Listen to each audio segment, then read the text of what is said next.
We were looking for a farm in central Wisconsin. My wife had already accepted a job at the Bone and Joint Center in Wausau.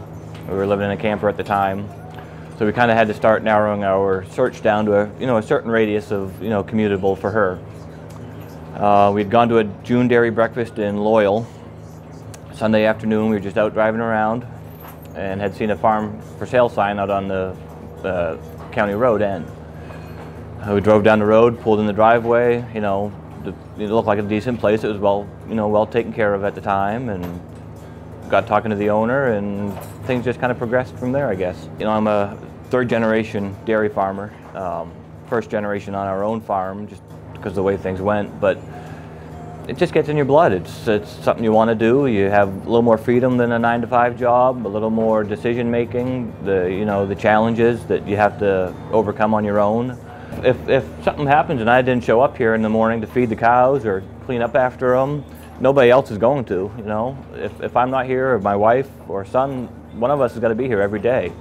So yes, they depend on us to feed them and make sure they're in this cold snap we just came out of. Make sure they have running water and bedding and clean, dry. But like you said, we rely on them too. I mean, they're our lifestyle, they're our income. So we have to. It's in our best interest to take care of them the best we can. Day to day, you've got bills that need to be paid. You've got maintenance and repairs that need to be done. And it not only does it affect us farmers, it affects all the vendors and everybody else that's in the dairy industry that's not dairy farmers. And they're hurting now too.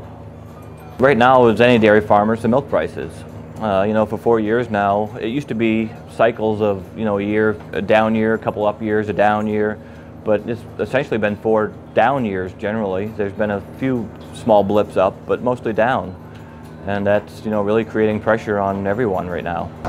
Well, being that we're a small farm, we milk about 56 cows. We know every cow, their names, their personalities, what they're probably going to do and how they're going to react to what we're doing. So I mean, they're essentially an extension of the family, more or less. I mean, really, when you're around them 7 days a week, it's hard not to be.